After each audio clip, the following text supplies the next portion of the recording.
Middle east में बढ़ते तनाव के बीच ईरान ने दुनिया के सबसे अहम तेल रूट स्ट्रेट ऑफ हॉर्मूज को बंद करने का दावा किया है।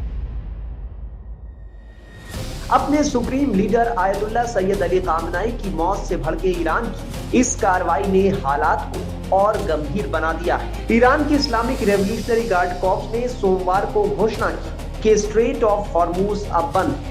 आईआरजीसी के वरिष्ठ सलाहकार ब्रिगेडियर जनरल सरदार इब्राहिम जब्बारी ने चेतावनी दी कि अगर कोई जहाज यहां से गुजरने की कोशिश करेगा तो गार्ड्स और नौसेना के जवान उसे आग के हवाले कर देंगे। देखिए, आज के जो हालात जब मैं देख रहा हूं, जिस तरह के हालात वहां पे डेवलप हो रहे हैं, ईरान, अमेरिका, इजराइल, सब पूरे मध्य पूर्व के अंदर, मिडिल ईस्ट के अंदर, चिंता का विषय तो है। और जो अमेरिका इजराइल ने किया है, भारत जैसा देश या मैं एक लोकतांत्रिक देश का नागरिक हूं, उसका समर्थन तो कर नहीं सकता। लेकिन प्रश्न ये है कि ये तो हमने तो किया नहीं, ये तो अमेरिका ने किया है और इजराइल ने किया। प्रश्न ये होता है कि उनका मकसद क्या है। मुझे ऐसा लगता है उनका मकसद ये है कि वहां पे जो इस समय जो पूरी रिजीम सत्ता में है, जो काफी हद तक जिसको कट्टरवादी माना जाता है, जो ये इस हद तक जाता है, कहता है कि इजराइल को अस्तित्व में रहने का हक ही नहीं है या यहूदियों को अस्तित्व में रहने का हक ही नहीं है, इस हद तक वो लोग जाते हैं। और इस तरह का उनका एक ग्लोबल विजन है। साथ में तमाम जो प्रॉक्सीज हैं, हिजबुल्लाह है या हमास है, सबको पता है, हूतीज है, उनको वो समर्थन देते हैं। मुझे ऐसा लगता है अमेरिका इजराइल का जो मकसद है वो ये है कि वहां पे सत्ता परिवर्तन हो, वह नई किस्म की जो सरकार या लोग सत्ता में आए। और अभी तक जो देखा गया है उससे ऐसा लगता है कि अमेरिका इजराइल ने मिल करके वहां की टॉप लीडरशिप को खत्म कर दिया। वहां का तमाम जो मिलिट्री का जो ढांचा है उसको बहुत जबरदस्त नुकसान पहुंचाया है। तो मुझे लगता है अभी ये चलेगा, 6, 7, 8 दिन चलेगा, बहुत ज्यादा लंबा नहीं खींचेगा। इस दौरान जो है इनके पास इंटेल है, इंटेलिजेंस है, वो काफी हद तक जो उनका इंफ्रास्ट्रक्चर है, खासतौर से जो मिलिट्री इंफ्रास्ट्रक्चर है, उसको खत्म करेंगे। और हो सकता है साथ में जो ऊर्जा का इंफ्रास्ट्रक्चर है, पानी का इंफ्रास्ट्रक्चर है, बिजली का इंफ्रास्ट्रक्चर है, उसको भी खत्म करें, जिससे कि जनता के अंदर जो आक्रोश है वो और बढ़े, उसको आग लगे और बढ़े और वहां इम्प्लोजन हो, मतलब आंतरिक विस्फोट हो जाए जनता की तरफ से, लोग सड़क पे आ जाए। तो मुझे लगता है कहीं ना कहीं उनकी ये कोशिश है। ये नहीं कि सत्ता परिवर्तन 6 महीने या 2 महीने या 1 हफ्ते में हो जाएगा, लेकिन इसकी शुरुआत वहां पे हो जाएगी। शायद ये वही चाहते हैं। लेकिन मुझे ऐसा लगता है कि जिस उद्देश्य अमेरिका और इजराइल ने हमला किया है वो कुल मिला के वहां सत्ता परिवर्तन के लिए है, उसका मुख्य। और ये सत्ता परिवर्तन जो है इसकी वहां वो ये है कि उसकी एक पुख्ता शुरुआत हो जाए, उसके बाद जितना भी समय लगे उसमें हो जाए। यहां पे अब मुख्य बिंदु जो हमारे लिए चिंता का विषय होता है, क्योंकि हमारा 60% कच्चा तेल जो हम आयात करते हैं, हम लगभग 89% तेल आयात करते हैं। और हम लोग जो बहुत लगभग 50 लाख बैरल तेल प्रतिदिन हम आयात करते हैं और उसका 60% इन देशों से आता है जो खाड़ी के देश है।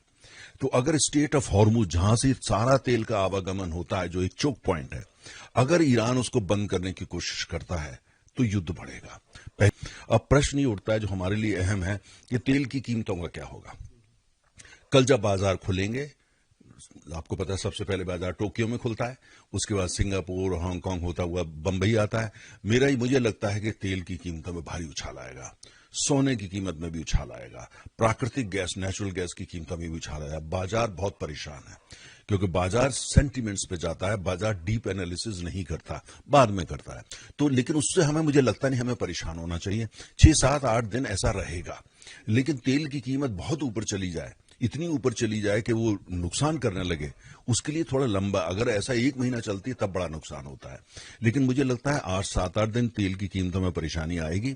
लेकिन चिंता होने की अभी कोई बात नहीं है, क्योंकि 7, 8 दिन में इनका ऑपरेशन, जो मिलिट्री ऑपरेशन है, ये खत्म हो जाएगा। और तेल की कीमत, क्योंकि कहीं से सप्लाई की कोई दिक्कत नहीं है, कहीं भी कोई डिसरप्शन अभी तक नहीं हुआ है, मांग कहीं से बढ़ नहीं रही, तो ये युद्ध के कारण होगा। और दूसरी तरफ इसके अगर हम, तो इसलिए कोई चिंता का विषय मुझे नजर नहीं आता, कम से कम अभी। अब कल क्या होगा, सिनेरियो कोई बहुत बड़ी डेवलपमेंट हो जाए, वो एक अलग बात होती है। दूसरी बात मैं यहां कहना चाहूंगा जो बहुत जरूरी है कि अगर मान लिया ईरान में सत्ता परिवर्तन हो जाता है आज या 6 महीने बाद या 1 साल के बाद, और जो नई सरकार आती है वहां पे वो कट्टरवादी रवैये को छोड़ देती है, जो सबकी मांग रही है, अमेरिका की भी और इजराइल की भी। अगर वहां ऐसी सरकार आती जो कहती है बहुत हुआ, अब हम दुनिया को नए नजरिए से देखेंगे और वो अपने बाजार और अपना तेल और गैस, क्योंकि ईरान धनी देश है, रिच कंट्री है, ऑयल एंड गैस की जो उनके पास संपदा है वो गजब की है, जबरदस्त है। वो ईरान जैसा कंट्री गरीब वो समझ में ही नहीं आता। तो वो जो अगर ऐसी सरकार वहां सत्ता में आ जाती है जो अपना ऑयल एंड गैस सेक्टर को खोलती है, निवेश आमंत्रित करती है, दुनिया तैयार बैठी है वहां निवेश करने के लिए, भारत भी तैयार बैठा है। हम बिलियंस ऑफ डॉलर की निवेश करने की पेशकश हमेशा करते रहते हैं, और अमेरिका भी आएगा, जापान भी आएगा, पूरी दुनिया आएगी, चीन वगैरह तो पहले ही पहुंचे हुए हैं। तो कुल मिलाकर के उससे क्या नतीजा होगा कि आज वो 40 लाख बैरल तेल का प्रतिदिन उत्पादन करते हैं, वो 40 की जगह 60 हो जाएगा, आने वाले समय में 80 लाख बैरल है। अर्थात ये कि दुनिया में जो तेल की सप्लाई है वो बढ़ जाएगी, आपूर्ति बढ़ जाएगी, दाम कम होंगे। और भारत जैसे देश जो है वो यही चाहते हैं कि तेल का दाम कम हो।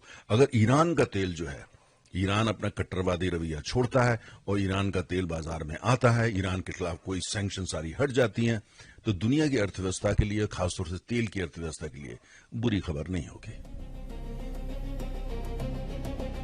ईरानी दावों के विपरीत अमेरिकी सेंट्रल कमांड ने कहा है कि स्ट्रेट ऑफ हॉर्मुज खुला है और सभी जहाज सामान्य रूप से आवाजाही कर रहे हैं। अमेरिकी पक्ष ने ईरान के दावों को गलत बताया है। ईरान ने साफ कर दिया था कि यह युद्ध अमेरिका और इजराइल ने शुरू किया और उसे खत्म वो करेगा।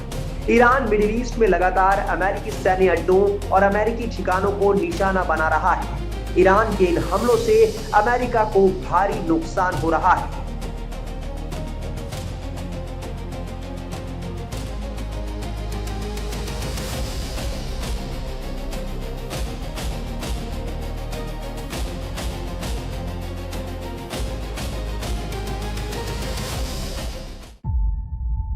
जीरो हमने इन्वेंट किया, हमने बताया दुनिया को, जहां योग है वहां रोग नहीं। सबसे पुरानी सभ्यता है हमारी। गुलामी से तो और देश भी लड़े भाई, पर आजादी के लिए अहिंसा का रास्ता बस हमारा था। अपने पसीने से जमीन सींचता किसान और घर में घुसकर मारने वाले जवान, बस इसी मिट्टी ने जने। इसके हाथ ने जब थामा जज्बा तो इतिहास रचे।